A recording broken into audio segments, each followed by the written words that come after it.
Bonjour. Alors, aujourd'hui, je vais vous parler de... bon, faire la suite des runners la dernière fois. Alors, désolé, je cherche un peu mes mots, mais je me suis réveillé un petit peu tôt. Et du coup, j'ai un peu la tête dans le seau, comme on dit.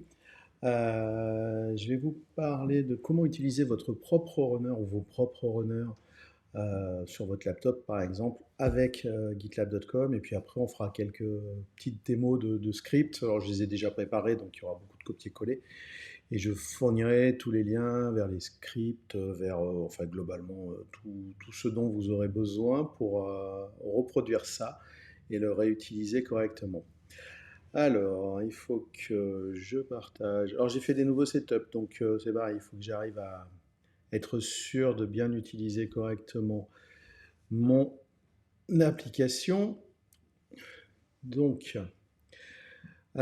si tout va bien, vous allez voir mon écran. Voilà. Donc, en fait, ce que j'ai fait, c'est que j'utilise toujours un repo, oui, un repo sur gitlab.com. Par contre, mon runner, je l'ai installé dans une VM. Alors, je l'ai installé à l'avance pour ne pas perdre de temps. Je l'ai installé dans une VM et je vais juste vous montrer, je filerai les liens après comment j'ai fait pour l'installer. Et on fera juste l'enregistrement de manière en direct. J'ai des scripts dans un projet où en fait, moi, ce que je fais, c'est que je me monte des VM multipass parce que c'est simple. Et puis je lance un script pour initialiser la VM. Donc là, en fait, je lui donne un nom, un nombre de CPU. J'en ai pris 3 parce que je fais pas mal bosser mes runners. Je lui mets 3 Go de RAM, 100 Go de disque. J'ai pas besoin de plus, parce que par contre, j'ai pas des trucs qui produisent énormément.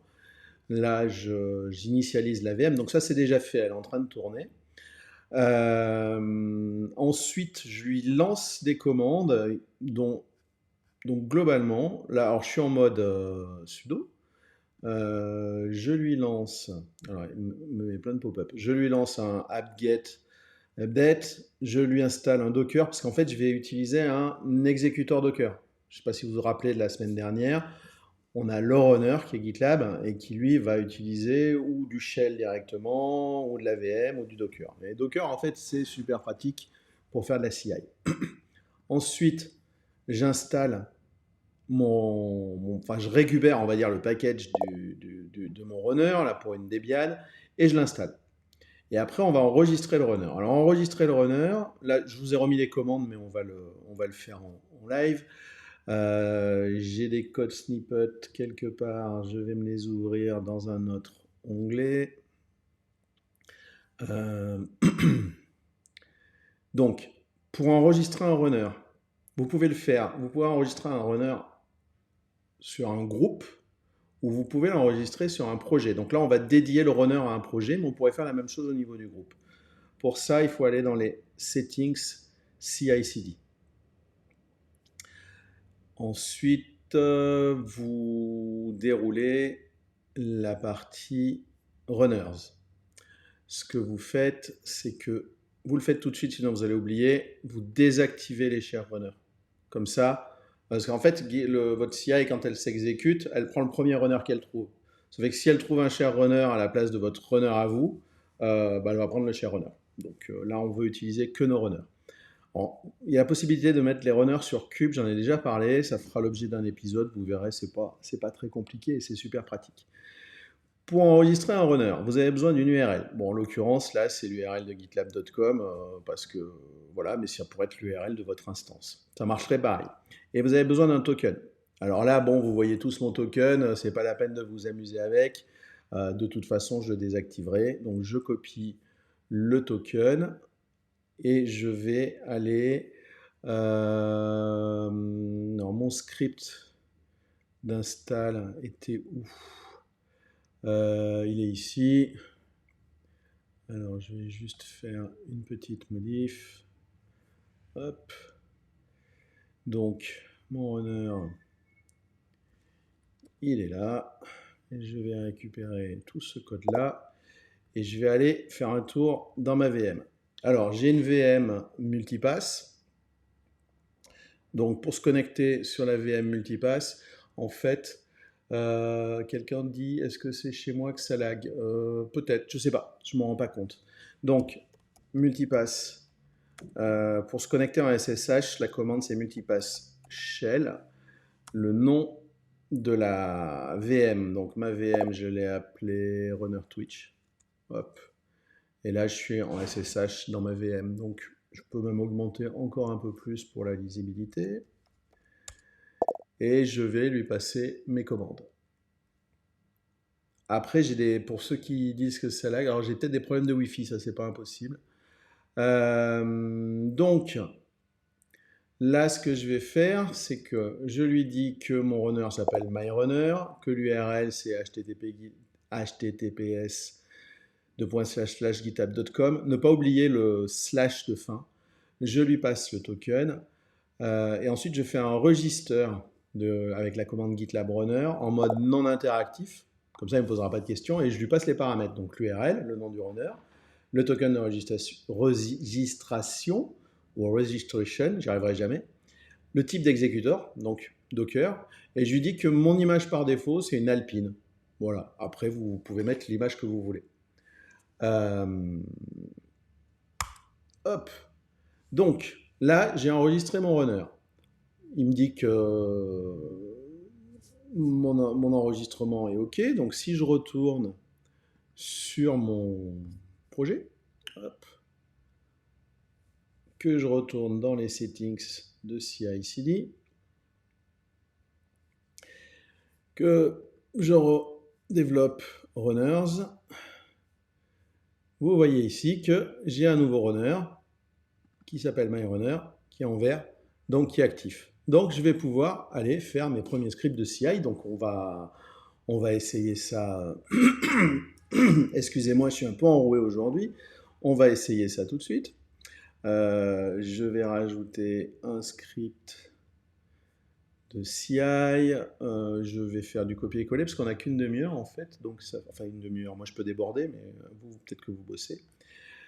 Et je vais juste faire un petit script pour vérifier que mon runner fonctionne correctement.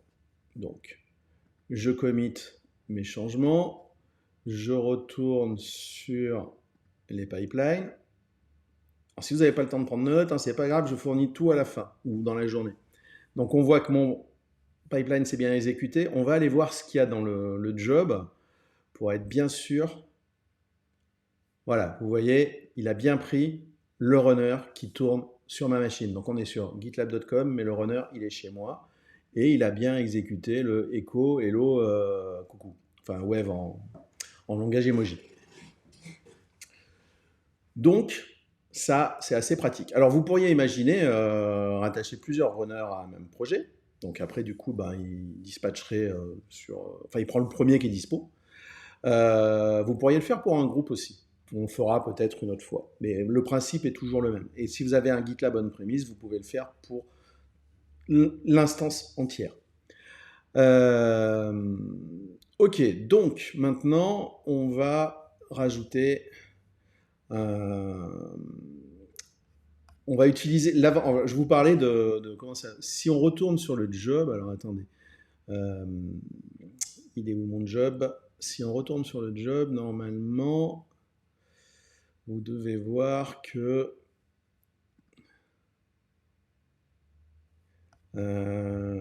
voilà, using Docker Executor with image Alpine. Donc c'est celle par défaut que j'ai utilisée. L'avantage d'utiliser un Docker Executor, c'est qu'en fait, pendant votre CI, vous pouvez changer d'image et utiliser l'image que vous voulez. Alors la première fois, ça sera un petit peu long parce que il faut qu'il la charge, ou alors vous pouvez les précharger à l'avance, ou alors vous pouvez accéder à une Docker Registry qui est à côté de votre runner aussi, c'est bien pratique. Donc qu'est-ce que je vais faire? En fait, vous pouvez lui dire image et le nom de l'image que vous voulez utiliser.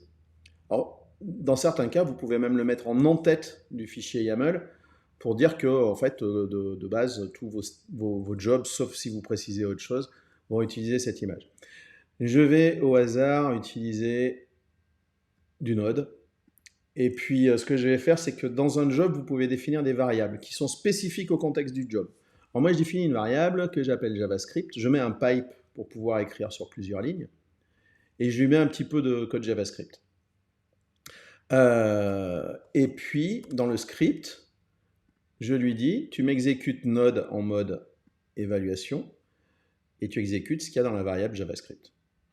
Donc voilà, c'est surtout pour vous montrer que je peux utiliser Node. Donc on va faire un commit, on va aller quand même vérifier que ça fonctionne. Donc retournons sur les pipelines. Tac.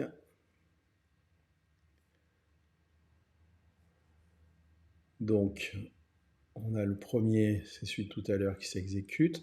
Là, comme j'ai un seul runner, globalement, il s'exécute, je pense, un peu par ordre alphabétique. Mais s'il y avait plusieurs runners, vous ne pouvez pas déterminer quel est le réel ordre en fait du job qui est exécuté. Donc vous voyez bien que là, mon Docker executor, il a changé d'image. Donc il est en train de faire un pull sur le Docker Hub de l'image node 2.slim. Alors après, ça pourrait être sur le Docker Hub, ça pourrait être sur la GitLab registry. Ça fera l'objet d'un prochain épisode. Ou sur n'importe quel Docker registry en fait. Donc on va attendre un petit peu.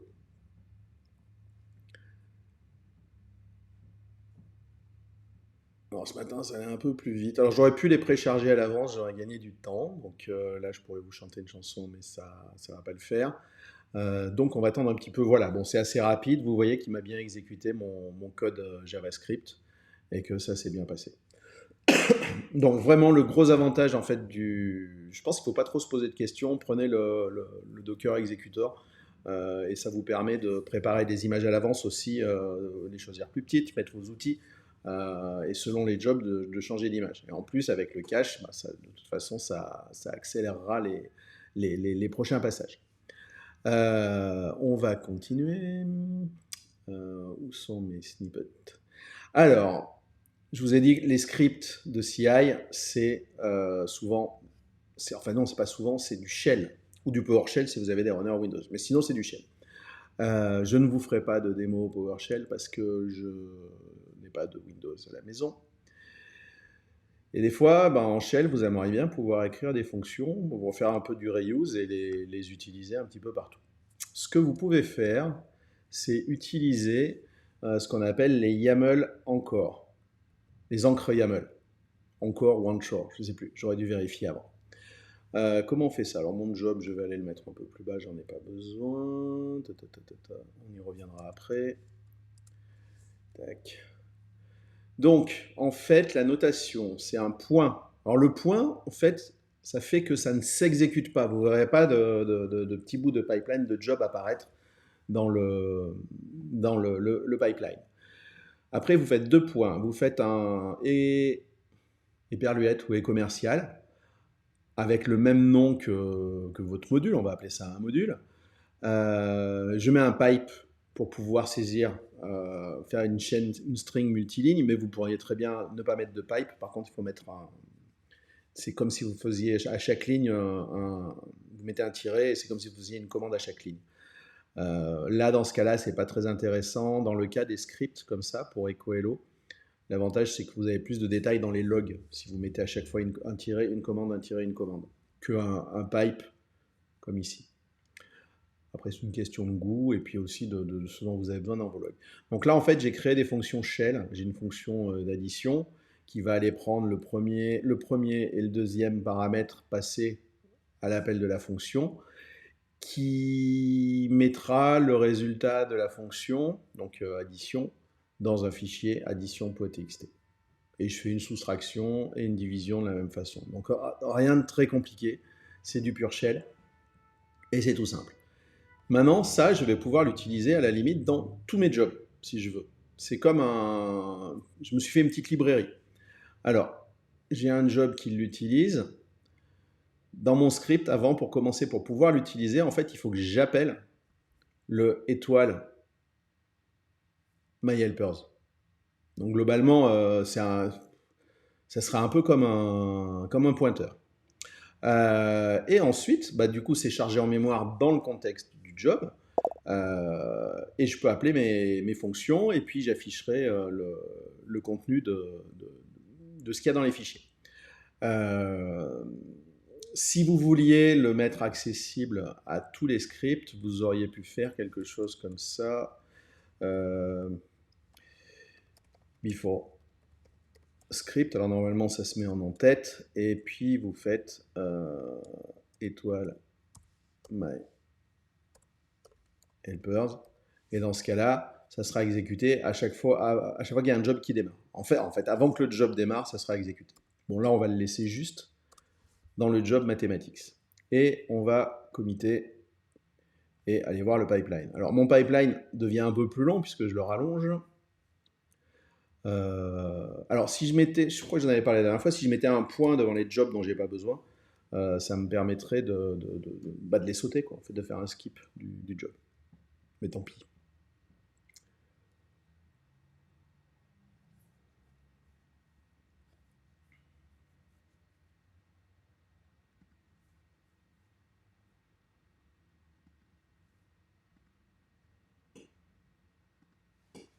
Et ben voilà, ça s'est exécuté. J'étais dans la lune, ça y est, j'étais en train de m'endormir. Je me suis levé trop tôt.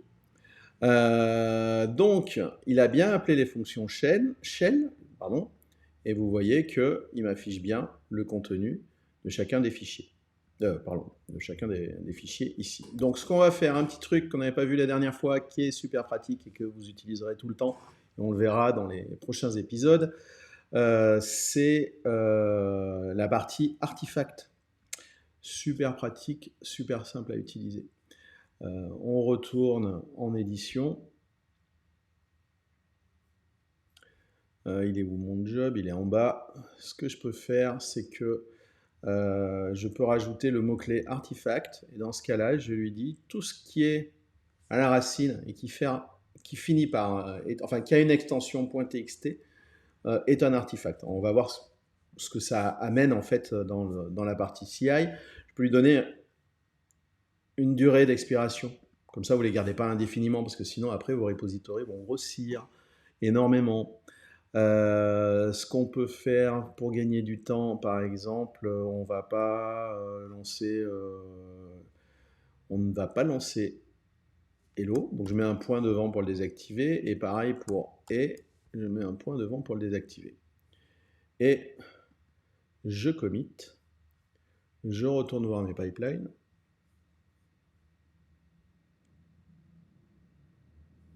Donc, j'en ai qu'un parce que j'ai désactivé les autres.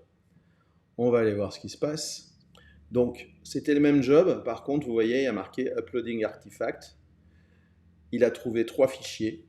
Et quand vous avez des artefacts ou des artefacts, sur la colonne de droite, vous avez Job Artifact qui apparaît et la possibilité d'aller voir ce que vous avez généré ou de le downloader. Donc là, on voit que j'ai bien mes 3 fichiers générés et je peux même aller voir leur contenu.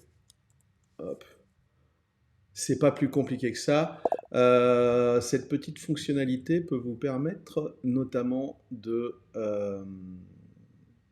comment dire, de générer des reports assez facilement. Donc, je vous engage à pas hésiter à l'utiliser.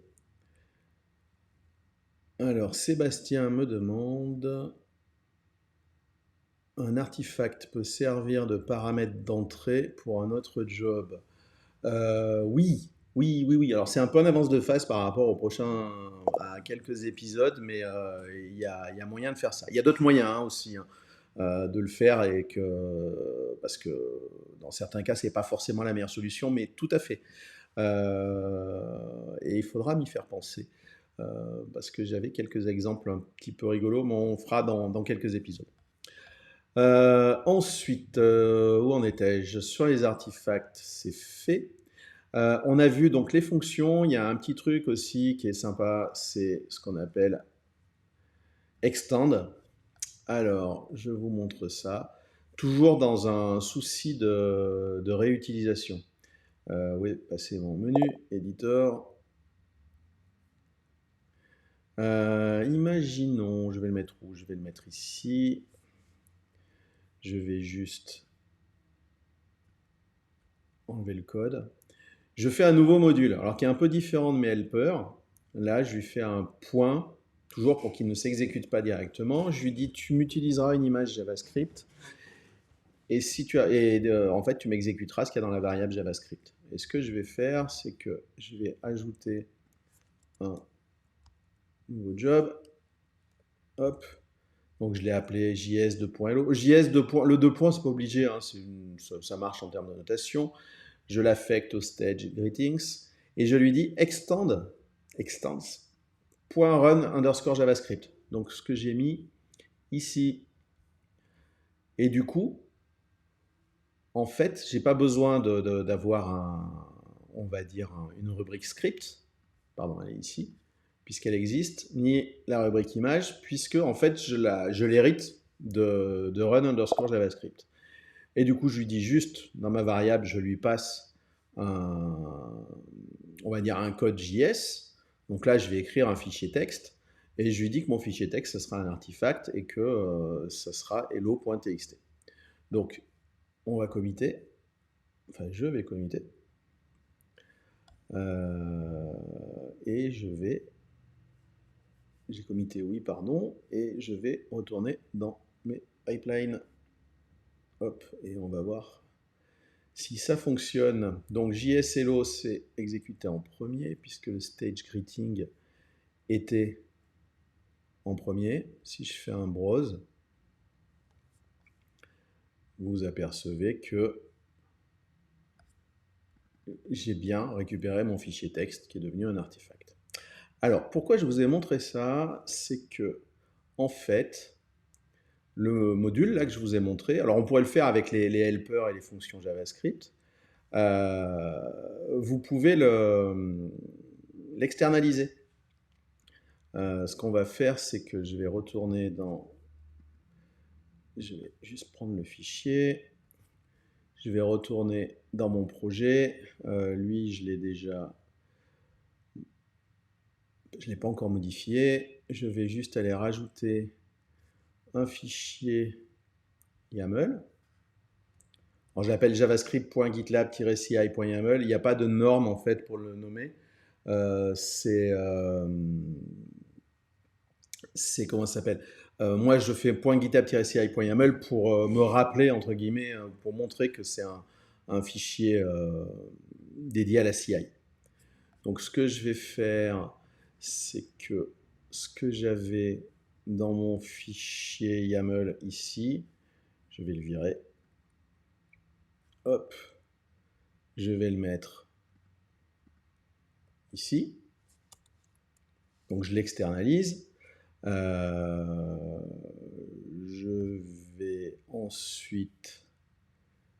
Mince, je me suis gouré de fichier. Je vais ensuite mettre en début de script YAML un include, deux points. Je l'ai appelé javascript.gitlab-ci.yaml. Voilà, je vais committer sur la branche master. On parlera de merge request la semaine prochaine. Hop, je commit. Donc là, normalement, il est en train de me lancer un nouveau pipeline.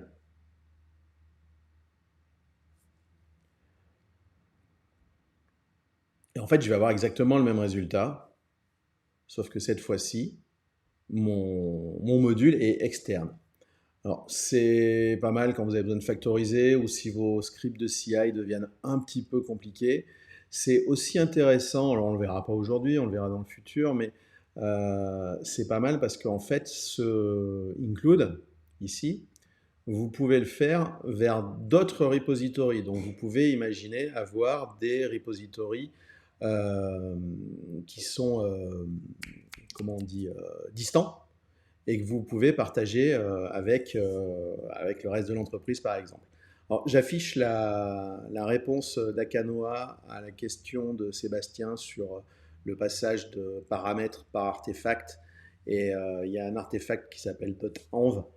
C'est assez facile à trouver dans la documentation et c'est effectivement la meilleure solution pour passer des informations d'un job à l'autre.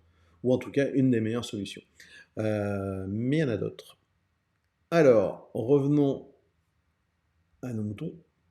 J'en étais où? Donc, je vous ai montré les modules externalisés. On arrive à la fin quasiment. Petite nouveauté qui est arrivée. On est quoi? Qui est arrivée cette semaine, elle est arrivée le 22. Ce sont ce qu'on appelle les références. Alors j'ai commencé à jouer avec, je ne sais pas si... Enfin, j'ai pas encore mesuré, on va dire, l'ensemble des possibilités, mais je vais vous montrer. Ce qu'on va faire, c'est que ça, je vais pas l'utiliser. J'ai créé deux modules. Je fais du Ruby pour que on vienne pas dire que je ne fais que du JS. J'ai un module dans lequel je ne définis que des variables. Donc Ruby 1, Ruby 2, avec du code Ruby différent. Enfin, deux codes Ruby différents. Il y en a un qui va écrire un fichier JSON et il y en a un autre qui va écrire un fichier message.txt. J'ai un autre module qui, lui, va exécuter Ruby-E et le code Ruby. Et ce que je fais, je vais rajouter mon job un peu plus loin. Hop, hop, hop. Je me crée un nouveau job que j'ai appelé rb2.hello. Je lui dis, tiens, bah, tu utiliseras l'image ruby2.slim. Le stage, c'est greetings, donc ça doit être le premier de mémoire. Alors la nouveauté de la nouvelle version, c'est que vous avez un mot-clé qui est point d'exclamation référence. Et vous lui dites, je vais utiliser le module .ruby code snippets, la partie variable, et je vais utiliser la variable ruby underscore 01 que je mets dans la variable ruby. Et dans le script, je lui dis, bah écoute, tu vas utiliser la partie script du module run underscore ruby, et ton artefact, ça va être tous les fichiers dont le nom, quelle que soit son extension, est message. Donc ça peut vous permettre de faire des trucs assez sympas. Je ne mesure pas encore toute la portée, mais je pense que je vais avoir de quoi m'amuser pour ça. Donc, je commit. Hop. Je retourne sur le pipeline. Ah, on va peut-être quasiment pas dépasser. Voyons voir le pipeline. Donc, bon, alors js.hello, j'aurais dû le désactiver, on serait allé plus vite. Ce qui nous intéresse, c'est rb2.hello. On y est presque. Donc, vous voyez bien que là aussi, il me charge une autre image Docker. Donc, on va attendre un petit peu puisqu'il fait un pull là. Alors, Akanoa qui dit qu'il va pouvoir virer 200 lignes. Bah, c'est bien, tant mieux. Je suis content. Tu me diras ce que tu en penses. Donc, bon, patiente un petit peu parce que il ne l'avait pas encore chargé, mais on y est presque. Et je rajouterai juste un petit truc à la fin, mais juste pour info. J'aurais dû peut-être dire en entrée, mais bon, c'est pas grave, peu importe. Alors, on patiente un peu. Je pense que il est temps que je redémarre ma box. Non, c'est bon, on y est. Donc, il a récupéré l'image. Et vous voyez, il me génère bien un fichier message hello world.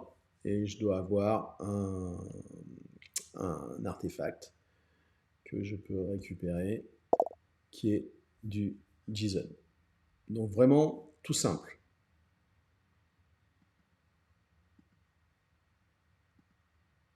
Ah oui, à Canoa, tu attends la 13.9 qui est sortie, mais elle est... Oui, tu n'as pas d'image Docker. Ah oui, tu travailles toi avec une instance on-prem. Ok. Sinon, amuse-toi directement sur gitlab.com en attendant. Ou fais comme moi, installe dans des VM. Pop, j'en étais où? J'ai presque fini. Pourquoi il me relance le truc? Ouais, j'ai dû faire un refresh tout bêta. Si je voulais changer de script, je ne vais pas le faire maintenant parce que... Si, je peux le faire maintenant. Allez, on va montrer la démo jusqu'au bout. Euh, Si je voulais changer de script, enfin utiliser, donc j'utilise une autre variable, donc la Ruby underscore 02, qui est ici, et là je vais juste gérer du fichier texte. Alors juste avant de faire ça, ce que je vais faire, je voulais vous montrer où sont mes settings. Ils sont là. Pour chaque projet ou pour chaque groupe, vous pouvez définir des variables d'environnement qui ne seront pas accessibles à tout le monde. Si vous n'avez pas les droits, vous n'y avez pas accès. Ces variables d'environnement, elles sont dans la rubrique CI/CD Settings et dans Variables. Et par exemple, je peux ajouter une variable qui va être message. Bonjour à tous. Au hasard, je vais mettre un emoji et un autre.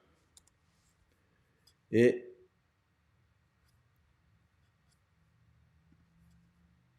j'ajoute ma variable. Ce qui veut dire que maintenant, dans l'ensemble de mon pipeline, je peux accéder à cette variable.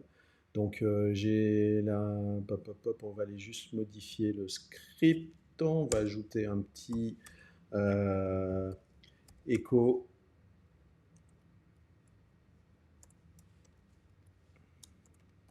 message. À savoir qu'il existe plein de variables d'environnement qui sont fournies par GitLab aussi. Donc vous pouvez avoir le nom de la branche en cours, l'ID du pipeline, plein de choses. Bon, on le verra au fur et à mesure des épisodes quand on en aura besoin. Donc là, je commit. Ça va être le dernier commit de la démo. Je retourne sur mes pipelines.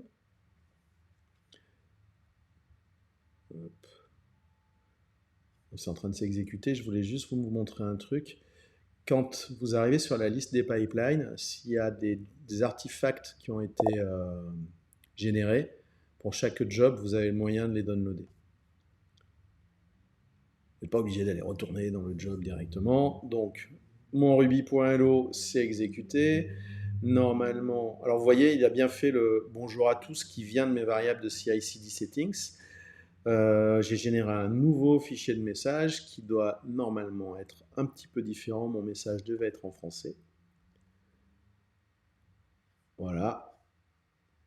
Donc j'ai juste changé pour pouvoir essayer une autre des variables. Donc ce qui vous permet d'avoir de définir, j'imagine, par exemple des configurations pour certains scripts. Je pense qu'on peut aller assez loin. Mais il faut que je me trouve un cas d'usage intéressant. Alors, je vois que mes petits camarades discutent par rapport au fait que la Docker soit pas encore dispo en 13.9.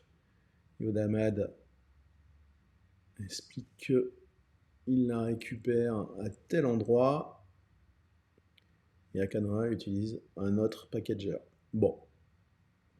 Bah, de toute façon, ça devrait pas tarder à être dispo. Moi, pour mes versions on-prem, je les mets dans du... J'utilise énormément de Docker, mais les versions on-prem de GitLab, je les mets dans de la VM pour mes tests.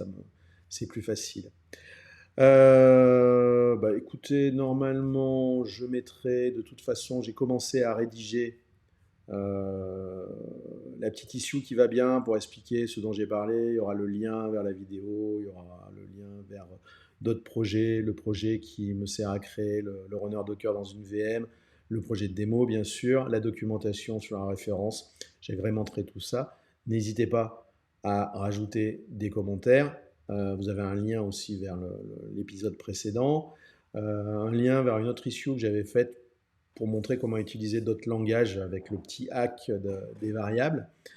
Et puis c'est tout. Et moi, pour cette partie-là, j'en ai fini. Je vais stopper mon partage d'écran et juste mettre ma bouille. Si vous avez des questions, c'est le moment. Après, si vous n'en avez pas tout de suite, vous pourrez bien sûr les visionner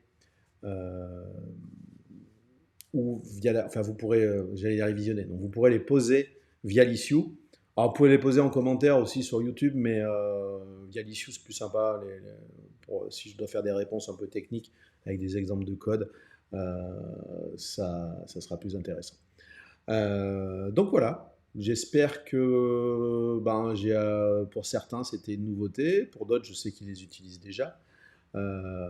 N'hésitez pas à rajouter des commentaires, ou même si je me suis trompé, ou si vous avez une autre méthode que vous pensez être meilleure ou différente, rajoutez-le dans l'issue, c'est super intéressant et ça aide tout le monde. S'il n'y a pas de questions, bah, je vous souhaite à tous un bon week-end, un très bon week-end.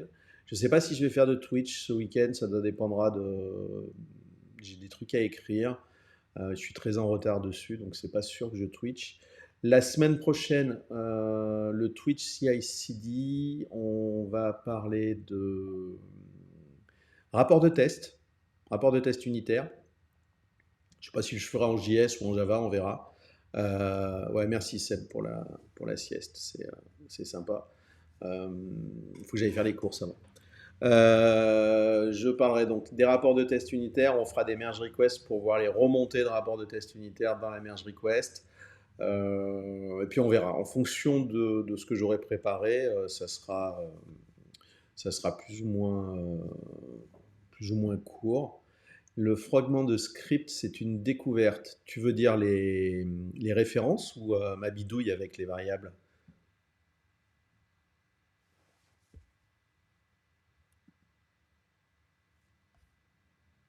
Parce que si c'est ma bidouille avec les variables, en fait, il faut faire attention. C'est une chaîne de caractères. Donc, si par moment vous utilisez les fonctionnalités d'interpolation de variables dans les chaînes JS avec les doubles backtits, vous allez avoir un problème ou alors il va falloir échapper les dollars.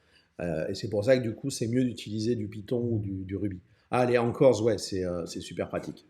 Honnêtement, c'est un des premiers trucs que j'ai utilisé et ça m'a sauvé la vie parce que je faisais des scripts qui étaient d'une laideur et j'arrivais plus à me relire. Parce qu'en plus, je suis pas un champion du shell, donc j'ai fait un petit peu des progrès, mais en tout cas, ça aide à être beaucoup plus propre. Et après, quand vous êtes bien sûr de vos helpers, de vos scripts, n'hésitez pas à les mettre dans des modules et puis à les externaliser. C'est beaucoup plus pratique. Et puis, voire même les mettre dans un projet comme ça, vous pourrez l'utiliser pour tous vos autres projets. Et puis c'est tout pour aujourd'hui. Voilà. Yodamad dit indispensable pour factoriser. Tout à fait. Eh ben, je vous souhaite à tous un très très bon week-end. Profitez-en. Aujourd'hui à Lyon, il fait beau. J'espère que ça va continuer. J'espère qu'il fera beau chez vous aussi. Et puis, bah, à très bientôt pour la prochaine fois. Et si vous avez des... Alors, je vais essayer de monter progressivement, on va dire, en termes de difficulté. Alors, à ma façon. Mais si vous avez des idées ou des sujets un peu particuliers, n'hésitez pas. À la limite, ce sera ou inclus dans l'épisode suivant, ou un espèce d'épisode spin-off, comment dire, un épisode hors série. Ou, par exemple, la partie cube, je pense que je vais peut-être dédier quelque chose de particulier. On verra. J'ai différentes choses en tête. Mais n'hésitez pas à proposer si vous avez des idées. En tout cas, ben, écoutez, merci à ceux qui sont passés et puis à très bientôt. Et je vous dis au revoir.